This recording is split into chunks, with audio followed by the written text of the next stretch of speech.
Hello everyone, welcome back you all in my channel Ramakrishna Mathro.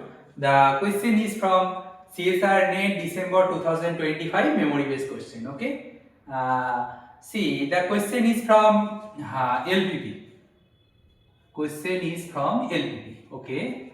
So question क्या है ना, maximum of Z find करना है. Z क्या दिया है ना, 3x1 प्लस 4x2 दिया है. ओके.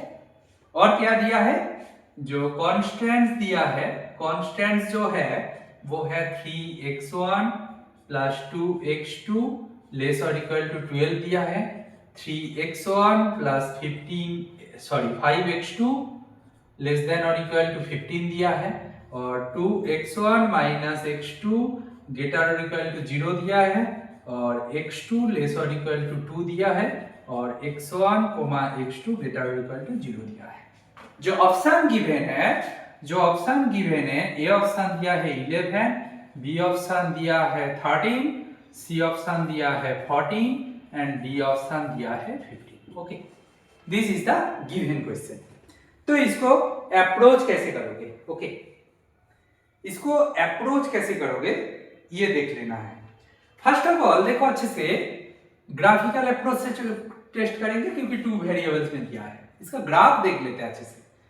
देखो, ये मेरा x एक्सिस y एक्सिस है, ये मेरा इसको x1 and this one my x2. Okay, now देखो यहां से क्या लग रहा है, यहां से लग रहा है क्या है ना, ये देगा x1 एक्सिस के ऊपर जो पॉइंट देगा वो है 4,0, x2 एक्सिस के ऊपर जो देगा 0,6. राइट, आपको तो पता ही है कि ax plus by equal to C. यहां से क्या करोगे ना, x by C by A plus Y by C by B equal to 1. तो x एक्सिस में जो पॉइंट पे कट करेगा वो है c by A 0 and b axis में जो पॉइंट पे कट करेगा 0, c बाई b. ठीक है ना, गॉट इट. सो इसको यूज करके हम जल्दी जल्दी कर लेंगे. यहां से जो पॉइंट मिलेगा वो मिलेगा मेरा, अच्छा इसको मैं नंबर 1 दे देता हूं, इसको 2, इसको 3 और इसको 4. ठीक है, ऐसा नाम दिया. देखो x1 greater equal to 0, x2 greater equal to 0. इसका मतलब इसका ग्राफ ऐसा होगा, मतलब दिस लाइन और दिस लाइन है. ठीक है, दोनों को पॉजिटिव बोल दिया तो उसको इसका डायरेक्शन ऐसा होगा. ठीक है, ये हो गया. नाउ देखो, ये जो फर्स्ट कांस्टेंट वो क्या दे रहा है, वो दे रहा है 4,0 एंड 0,6. तो बेसिकली यहाँ पे मानो 4,0 एंड 0,6, मतलब ऐसा कुछ जाएगा. ठीक है, ये है मेरा number 1 line. Okay, got it. अच्छा, सेकेंड लाइन, जो सेकेंड लाइन है मेरा वो कहां पे जाएगा, वो सेकेंड लाइन बोल रहा है ये कहां पे जा रहा है 5,0 एंड 0,3. तो इसका आधा है और यहां पे जाएगा. तो ये बेसिकली ऐसा दिखेगा. गॉट इट, ये ऐसा दिखेगा. ये है मेरा नंबर 2. ठीक है, ये मेरा नंबर 2. ठीक है, अच्छा नंबर 2 मिल गया. नंबर 3 क्या बोल रहा है, ये बेसिकली स्ट्रेट लाइन है. बट देखो अच्छे से, x2 क्या है, x1 का डबल है. x2 क्या है, x1 का डबल है. तो ये कैसे करोगे ना, this one is from this side, from this side. Okay, this one is from this side. Okay, and check this one my third equation. Now इसका डायरेक्शन कौन सा साइड में होगा. देखो ये जो 1 है इसका डायरेक्शन होगा 0 0 पुट करके. देखो ऑरिजिन पुट कर दिया, 0 0 से 12 बढ़ा है, सही है. तो इसका डायरेक्शन होगा 0 0 के साइड में इसका डायरेक्शन दिखेगा. ठीक है, 2 में भी देखो 0 0 पुट करके इधर हो रहा है. तो this one is my direction. Clear.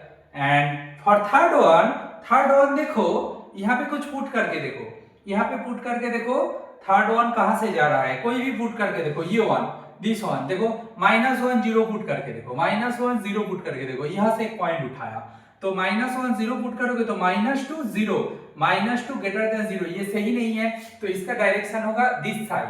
Got my point, you got my point, this one. Now x2 this one. तो x2 कैसा दिखेगा, ऐसा दिखेगा x2. तो ये है x2, मतलब इसका नाम दे देता हूं, ये इसको अरेंज कर दिया तो इसका नाम दे देते हैं 4th.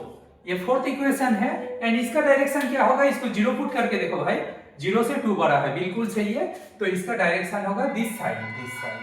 तो आपका जो रीजियन बनेगा वो रीजियन कौन सा है, दिस वन, राइट। मैं उसको डार्क कर देता हूं, मैं उसको डार्क कर देता हूं, ठीक है, मैं इसको डार्क कर दिया, ओके, मैं इसको डार्क कर दिया, ओके। मैं इसका नाम भी दे देता हूं, ये ओ ओरिजिन, ए बी, इसका नाम सी है, इसका नाम डी है, इसका नाम, ठीक है। नाउ हम लोग सॉल्व करने की कोशिश करेंगे। मेरा जो ओ है वो बेसिकली 0 0 है, यहाँ पे z का वैल्यू क्या देगा, 0 देगा, तो ये तो पॉसिबल नहीं है मैक्सिमम वैल्यू, ठीक है ना। अच्छा, ए कैसे मिलेगा, ए कैसे मिलेगा, सॉल्विंग ए कैसे मिलेगा, ए तो हमारे पास पता ही है, ए क्या था, ए हो गया 1 एक्सिस को कैसे कट कर रहा है, वो है 4,0, तो ए जो है मेरा वो है 4,0, इसको देखोगे तो z का वैल्यू आएगा 12, ठीक है। अच्छा, ये जो बी पॉइंट में मार्क किया हूं, बी, सॉरी इसका नाम अच्छे से लिखते हैं, बी, ये जो बी पॉइंट मार्क किया हो, बी कैसे मिलेगा, solving 1 and 2, solving 1 and 2, 1 and 2 को सॉल्व करोगे तो देखोगे 1 2 को सॉल्व करो, इसको माइनस कर देंगे तो x2 का वैल्यू मिलेगा 1 एंड x1 का वैल्यू मिलेगा 10/3। तो आपको जो b मिलेगा, b आपका जो मिल रहा है 10/3, 1। यहाँ पे z का वैल्यू क्या होगा, z का वैल्यू होगा 10 + 4 मींस 40, यहाँ पे z का वैल्यू आ रहा है 40। और कौन सा पॉइंट बच रहा है, सी पॉइंट। सी पॉइंट कैसे मिलेगा ना, 4 एंड 2 को सॉल्व करके, सॉल्विंग 2 एंड 4, इसको सॉल्व करके देखोगे तो x2 मेरा तो 2 है, x2 2 है, x2 को हम लोग कहां पे पुट करेंगे, 2 पे पुट करेंगे तो मेरा x1 मिलेगा 5/3, x1 मिलेगा 5/3। ये जो पॉइंट मिला मतलब C जो मेरा मिलेगा 5/3, 2, यहाँ पे z का वैल्यू क्या हो रहा है, z का वैल्यू हो रहा है 5 + 8 मींस 13 मिल रहा है, ठीक है। और एक पॉइंट है D ना, D कैसे मिलेगा, D मिलेगा सॉल्विंग D पॉइंट कैसे मिलेगा ना, 3 एंड 4, सॉल्विंग 3 एंड 4 हमें D मिल जाएगा, सॉल्विंग 3 एंड 4 मिलेगा, तो 3 एंड 4 को सॉल्व करते हैं, इसका वैल्यू 2 होगा तो x1 का वैल्यू 1 होगा, तो मेरा जो D मिलेगा वो है 1,2। यहाँ पे z का वैल्यू मिलेगा, क्या मिलेगा, z का वैल्यू मिलेगा 3 एंड 8 मींस 11 मिलेगा। तो हमारे पास एक ऑप्शन में जो ऑप्शन दिया है 11 यहाँ से आ रहा है, 13 भी ऑप्शन में है, 12 एक मिला, 14 भी मिला, 15 नहीं मिल रहा है। तो समझ में आया कि सबके सब आ रहा है, तो आप ऐसे तुक्का मारोगे तो नहीं बनेगा। तो आपका चारों रीजन आ गया और उनमें से लग रहा है आपको मैक्सिमम पूछा गया है दिस वन। तो आपका क्वेश्चन में था what is the maximum value, maximum value होगा ऑप्शन 4। ये कौन सा पॉइंट पे होगा, ऑप्टिमल सॉल्यूशन कहां पे मिला है, that point also you know that B point according to our notation 10/3, 1। You hope this is the approach, this is graphical approach and यहाँ पे constants जो दिया है 1 2 3 4 दिया है, इसीलिए ग्राफ बनाना थोड़ा सा मुश्किल है और ये बहुत ही स्ट्रेट फॉरवर्ड क्वेश्चन है, बस लेंथी है, आपको कैलकुलेट करने के लिए टाइम लगेगा। जितना जल्दी आप ग्राफ प्लॉट करोगे और जितना जल्दी आप स्मार्टली चेक करोगे, ऑलवेज फोकस रखना है आपको। ये जो इंटरसेक्टिंग पॉइंट है मतलब B and C, hopefully in general 99% केसों के लिए जैसे क्वेश्चन बनाया जाता है, ये बी एंड सी जो इंटरसेक्शन पॉइंट है, इन दोनों के बीच में से ही कोई एक निकलता है जो कि मेरा जो मैक्सिमम और मिनिमम वैल्यू जो क्वेश्चन का डिमांड है वो उसी पॉइंट पे मिलता है। मतलब जो कार्व है, कार्व का इंटरसेक्टिंग पॉइंट जो होता है, जो मेरा जो रीजियन, शेडेड रीजियन का कॉर्नर पॉइंट है, उन्हीं में से कोई एक होता है जो कि मेरा जो क्वेश्चन का डिमांड मैक्सिमम और मिनिमम वैल्यू पूछा गया है वो मिलता है, ठीक है। It is for your information, kind information that will help you to solve this type of question from CSIR NET PYQ। हर एक साल ये क्वेश्चन पूछा जाता है। I think almost every year ये क्वेश्चन पूछा जाता है ग्राफिकल अप्रोच से।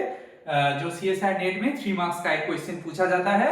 और इस साल जो क्वेश्चन आया था ये थोड़ा सा लेंथी है, तो यहाँ पे चारों कॉन्स्टेंट्स दिया है, इसीलिए क्वेश्चन को टैकल करना थोड़ा सा लेंथी लग रहा है। ठीक है, I hope this solution is helpful for you.